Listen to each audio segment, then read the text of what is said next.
Thank you. How are you guys doing this morning?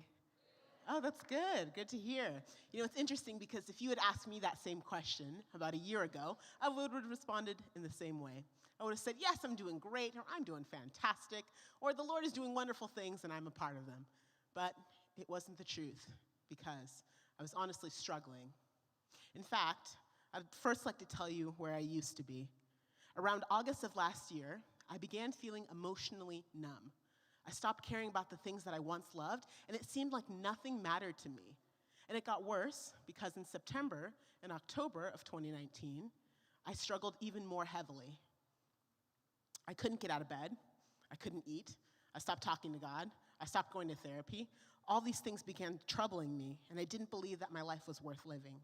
It was as if all the lights were being turned off inside of me until I was left in nothing but darkness.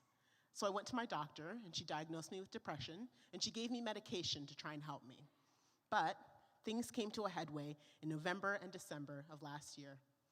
I made 4 separate plans to end my life, and for 3 of those times, the last 3 times, I wrote goodbye notes to the people that I cared about. I ultimately did not go through with it, and that was not where my story ended. In fact, the Lord had more for me. An important part of the story is what saved me. In fact, God had divinely orchestrated someone to come into the darkest pit of my depression to help me. My aunt, someone that I consider and love very dearly, she would not relent until she talked to me. In fact, God had spoken to her in a dream to talk to me, and she wouldn't relent until I got to speak to her face to face. So I told her about my plans, and she directed me to the hospital, where I talked to a psychiatrist, and she gave me 2 diagnoses that had to do with anxiety and depression. And that finally put words to what I was feeling.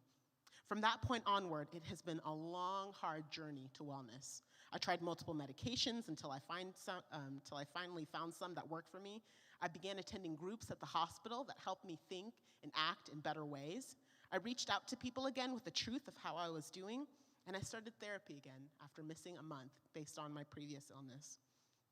Now, I'd like to share where I am now. The truth is that this journey continues every day. I can't tell you that I automatically felt better or now that I'm completely healed and I have no more problems, because that's not the truth. The truth is I'm cultivating a life I want to live with the Lord's help. I'm getting better little by little through positive choices that I make each day. And I am thankful that I serve a God who rolls up his sleeves and gets in the mess with me. He has walked with me during the hardest times. He has met me where I was and didn't judge me. He has lovingly showed me the truth, even when my mind could not see it. He has used other people to speak to me when I struggled to hear his voice. And now I am thankful to be here today because of him. I just turned 26, and I didn't think I'd make it this far, but I am, and I have such great joy for living my life as a 26-year-old. Now, 3 things continue to help me as I walk through this difficult season: Jesus Christ, therapy, and medication, and all play a central role in my recovery. I've also learned the importance of having other people around me. I used to withdraw and isolate, but now I connect and I tell people how I'm doing.